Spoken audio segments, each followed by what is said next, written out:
આજ રોજ આપણે સૌ જાણીએ છીએ પ્રમાણે જામનગર અને દ્વારકા જિલ્લાને કનેક્ટિવિટીની દ્રષ્ટિથી રેલ વિભાગ દ્વારા માનનીય પ્રધાનમંત્રીશ્રીના નેતૃત્વમાં આજ કેબિનેટની મંજૂરીની મહોરના માધ્યમથી એક ખૂબ મોટી ભેટ મળેલ છે, જેમાં આપણે પહેલાં વિરમગામથી કાનાલુસ સુધીનું ડબલિંગ ની મંજૂરી મળી હતી અને એ કામ અત્યારે પૂરજોશથી જ્યારે આગળ વધી રહ્યું હોય ત્યારે કાનાલુસથી ઓખા સુધીનું રેલવે ટ્રેક ડબલિંગની મંજૂરીને આજે કેન્દ્ર સરકારમાં નરેન્દ્રભાઈ મોદી સાહેબના નેતૃત્વમાં આજે કેબિનેટે એને મંજૂરી આપી અને પીએમ ગતિ શક્તિ અંતર્ગત જે નેશનલ માસ્ટર પ્લાન છે અને જેનો મુખ્ય ફોકસ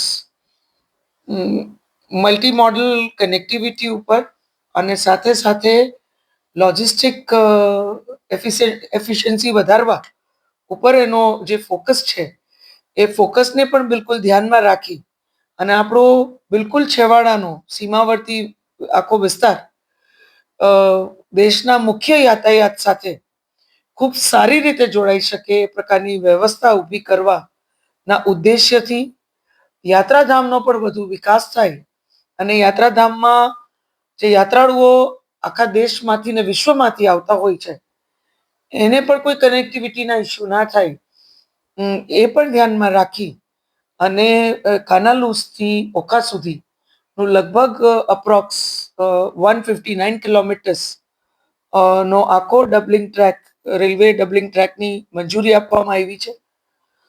અને આપણે સૌ જાણીએ છીએ મુજબ અત્યારે કાનાલુસ સુધીનું ડબલિંગનું કામ રેલ વિભાગ દ્વારા ખૂબ સારી રીતે અને પૂરજોશથી એ કામ આગળ વધી રહ્યું છે. એનું કમ્પ્લીશનનું જે પ્રોજેક્શન છે એ લગભગ આવતા વર્ષે એટલે કે 2026માં જૂન મહિનામાં એ પૂર્ણ થાય એવી એક શક્યતાઓ છે અને એ પછી તરત જ ડબલિંગનું કામ કોઈ પણ જાતના રૂકાવટ વગર, કોઈ જાતના ડિલે વગર એ કન્ટિન્યુડ પ્રોસેસ અંતર્ગત એ ઓખા સુધી ડબલિંગનું કામ આગળ વધારવામાં આવશે. એટલે મને બરાબર આ વાત ધ્યાનમાં છે અને આપ સૌ મીડિયાનો આખો પરિવાર પણ આ વાત જાણો છો કે ગત લોકસભાના ઇલેક્શનમાં 2024માં સૌથી વધુ એક વાત જે લોકમુખે હતી, લોકો જે રજૂઆત કરતા હતા એ રજૂઆત સતત એક જ હતી કે માત્ર કાનાલુસ સુધી ડબલિંગ શું કામ, ઓખા સુધી શું કામ નહીં. અને ત્યારે મેં આ વાત દરેક જગ્યાએ કહી હતી, દરેક મંચ ઉપર કહી હતી ને કોઈને કોઈ રેકોર્ડ પર મારી સ્પીચમાં લોકો સાથે ક્યાંક સંવાદ કરતી વખતે પણ તમને આ વાત મેં કીધી હોય એ ક્યાંક ને ક્યાંક રેકોર્ડ પર મળી જશે. મેં કીધું જ છું કે કાનાલુસનું કામ પૂર્ણ થાય એ પહેલા માનનીય પ્રધાનમંત્રીશ્રીના નેતૃત્વમાં, માનનીય અશ્વિની વૈષ્ણવજીના નેતૃત્વમાં આપણને ઓખા સુધીનું ડબલિંગ રેલવે ડબલિંગનું કામ મંજૂર થઈ અને સુવિધારૂપી આપણા વચ્ચે આવે એ પ્રકારે માનનીય પ્રધાનમંત્રીશ્રીએ આખું આયોજન કરેલું જ છે અને મને ખાતરી છે આવતા દિવસોમાં એ પણ મંજૂરી આપણને પ્રાપ્ત થશે. અને મારી પણ સતત ત્યાં દિલ્હી ખાતે રજૂઆત હતી. આજે મને આનંદ છે કે ચૂંટણી વખતે મેં જે વાત લોકો વચ્ચે કરેલી હતી, આપણા માનનીય પ્રધાનમંત્રીશ્રીએ પણ ચૂંટણી વખતે જે લોકો વચ્ચે વાત કરેલી હતી અને મારી જે સતત રજૂઆત હતી એ રજૂઆત પણ આજે સફળ થઈ છે. આપણા સર્વે નાગરિકોની જે રજૂઆત હતી એ પણ સફળ થઈ છે અને આપણા છેવાડાના વિસ્તારને કદાચ કનેક્ટિવિટીનું આનાથી વધારે સારી સુવિધા, આનાથી વધારે મોટી સુવિધા આપણે વિચારી ના શકીએ એ પ્રકારની આપણને એક સુવિધા આ ડબલિંગના માધ્યમથી પ્રાપ્ત થશે. જે ટ્રેનો અત્યારે આપણે આપણા વિસ્તારમાં ક્યાંક ટ્રેક ફ્રી ના હોય, ટ્રેક ઉપર વધુ લોડ હોય, ક્રોસિંગ્સ ક્યાંક એ પ્રમાણે મેનેજ ના થતા હોય, એ બધા પ્રશ્નોના અભાવે આપણે નવી ટ્રેનો જે ઇન્ટ્રોડ્યુસ નથી કરી શકતા, લોંગ ડિસ્ટન્સ ટ્રેનો, એ આવતા દિવસોમાં આપણે અનેક નવી ટ્રેનો આપણા છેવાડાના વિસ્તારને આખા દેશ સાથે અ, જોડતો કરવા માટે પણ આપણે નવી ટ્રેનો લઈ આવી શકશું. ફ્રેટની જ્યાં સુધી વાત છે, ઇન્ડસ્ટ્રીયલ ગ્રોથ જે પ્રકારે આખા વિસ્તારમાં થાય છે, બે મોટી રિફાઇનરી છે, આપણે સૌ જાણીએ છીએ, ટાટા કેમિકલ્સ પણ છે, આરએસપીએલ પણ છે.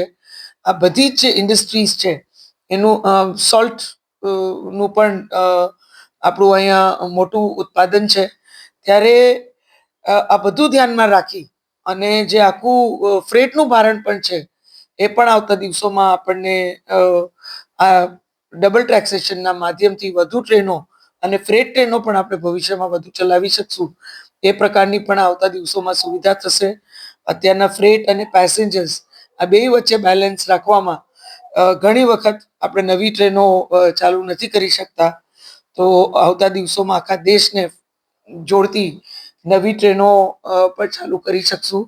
અને આપણે સૌ જાણીએ છીએ કે કોઈ પણ સ્થાન, કોઈ પણ જગ્યાનો જો વિકાસ સુનિશ્ચિત કરવો હોય તો સૌથી પહેલા ત્યાં પહોંચવું, એ સહેલું કરવું ખૂબ જરૂરી છે અને પહોંચવાની વ્યવસ્થા કરવી ખૂબ જરૂરી છે. આપણા માનનીય પ્રધાનમંત્રી શ્રી પીએમ ગતિશક્તિ અંતર્ગત એમનો જે કોર ફોકસ છે એ કોર ફોકસ જ આવી રીતે કનેક્ટિવિટીનો વધારો થાય અને લોજિસ્ટિક નું વધારે એફિશિયન્સી વધે, એ ઉદ્દેશ્યથી આ આખું એમનું આયોજન છે. અને મને ખૂબ જ આનંદ છે એ વાતનો કે આપણા છેવાડાના વિસ્તારને માનનીય પ્રધાનમંત્રી શ્રીના નેતૃત્વમાં આટલું મોટું પ્રાધાન્ય મળ્યું છે. 2014થી લઈ અત્યાર સુધી એમના નેતૃત્વમાં અને સાંસદ તરીકે ક્યાંક મને પણ નિમિત્ત થવાનો અવસર પ્રાપ્ત થયો છે કે આખું ઓખા સુધીનું ઇલેક્ટ્રિફિકેશન હોય, અનેક નવી ટ્રેનો હોય, વંદે ભારત હોય, દુરંતો હોય, હમસફર હોય, આવી અનેક નવી ટ્રેનો પણ આપણને પ્રાપ્ત થઈ છે. અને સાથે સાથે ડબલિંગનું આખું કામ જે બિલકુલ બહુ જ ધીમી ગતિએ, કદાચ આપણે એનો ટ્રેક રાખવાનું વિરમગામ પછી ભૂલી ગયા હતા. એ ધીમી ગતિએ જે કામ આગળ વધતું હતું, અત્યારે પૂરજોશથી આપણા વિસ્તારમાં એટલે કે કાનાલુસ સુધી પહોંચવા ઉપર છે. અને કાનાલુસથી આવતા દિવસોમાં ઓખા સુધી જ્યારે એ સુવિધાને આજે મંજૂરીની મહોર કેબિનેટમાં મારવામાં આવી હોય ત્યારે હું સમગ્ર હાલાર વતી એટલે કે દ્વારકા જિલ્લા વતી, જામનગર જિલ્લા વતી માનનીય પ્રધાનમંત્રી શ્રીનો અને રેલ મંત્રી આદરણીય શ્રી અશ્વિની વૈષ્ણવજીનો હૃદયપૂર્વક ખૂબ ખૂબ આભાર વ્યક્ત કરું છું. અને ચૂંટણી વખતે જે વાત 2024ના ઇલેક્શન વખતે ની જે વાત લોકો વચ્ચે મેં રાખી હતી એ વાત પણ આજે ક્યાંક નાગરિકોના જ આશીર્વાદથી સાર્થક થતી આપણે સૌ જોઈ રહ્યા છીએ. ત્યારે હું સર્વે નાગરિકોને પણ હૃદયપૂર્વકના ખૂબ ખૂબ અભિનંદન પાઠવું છું. હું બહુ મજબૂતીથી એવું માનું છું કે નાગરિકોને લીધે જ આ કાર્ય અમે બધા કરી શકીએ છીએ. અને આપણો જામનગરનો અને દ્વારકાનો જે પરિવાર છે, એ પરિવારને લીધે જ આજે હું આ કાર્ય કરી શકું છું.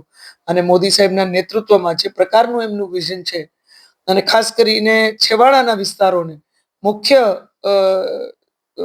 યાતાયાતના માધ્યમથી જોડવાનો એમનો જે આખો ઉદ્દેશ્ય છે, એ ઉદ્દેશ્ય ને એમાં ક્યાંક આપણો દ્વારકા જિલ્લો જે બિલકુલ સીમાવર્તી વિસ્તાર છે પણ એને બિલકુલ પ્રાથમિકતા આપી અને કનેક્ટિવિટીનું આ મહત્વનું માધ્યમ આપણા સુધી વધારે સુવિધા ઉમેરી અને પહોંચાડવા માટે પણ હું માનનીય પ્રધાનમંત્રીશ્રીનો આ તકે ખૂબ ખૂબ આભાર માનું છું.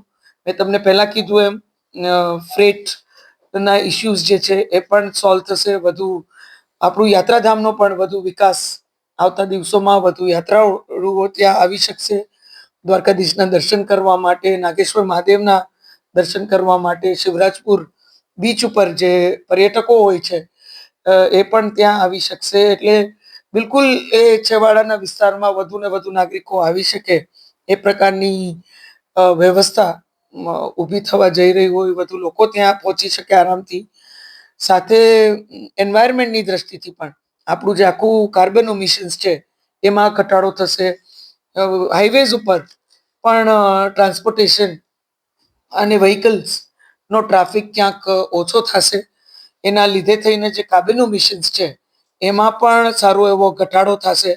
એક એન્વાયરમેન્ટ ફ્રેન્ડલી પણ આ એક મોટું સ્ટેપ આપણે કહી શકીએ. એ પ્રકારે સરકારના આ નિર્ણયથી એન્વાયરમેન્ટની વાત હોય, ક્યાંક લોજિસ્ટિક એફિશિયન્સી વધારવાની વાત હોય, એન્વાયરમેન્ટ કન્ઝર્વેશનની વાત હોય, સાથે લોકોની સુવિધા અને એ છેવાડાના વિસ્તારમાં પહોંચવું ને ત્યાંથી લોકોને આખા દેશમાં પહોંચવું આવતા દિવસોમાં એ ઘણું સહેલું થઈ જશે. ત્યારે ઘણા બધા ફાયદા આ ડબલ ટેક્સેશનના માધ્યમથી ઘણી બધી નવી ટ્રેનોની સુવિધાઓ પણ આવતા દિવસોમાં આપણને પ્રાપ્ત થશે. ત્યારે પુનઃ માનનીય પ્રધાનમંત્રીશ્રીનો આટલી મોટી ભેટ આપણા છેવાડાના વિસ્તારને, જામનગર સંસદીય ક્ષેત્રને, જામનગર અને દ્વારકા જિલ્લાને આપવા બદલ હું એમનો પુનઃહૃદયપૂર્વક ખૂબ ખૂબ આભાર વ્યક્ત કરું છું. અને ખૂબ જ ટૂંકા સમયમાં લોકોની જે માંગણી હતી, જે લાગણી હતી, અને મેં એ પહોંચાડવાનું કાર્ય જે કેન્દ્ર સરકાર સુધી કર્યું હતું એને ખૂબ ટૂંકા સમયમાં જે વાચા મળી છે એ બદલ પુનઃ સર્વે નાગરિકોને હું ખૂબ ખૂબ અભિનંદન પાઠવું છું. અને માનનીય પ્રધાનમંત્રી શ્રી માનનીય અશ્વિની વૈષ્ણવજીનો ખૂબ ખૂબ આભાર વ્યક્ત કરું છું.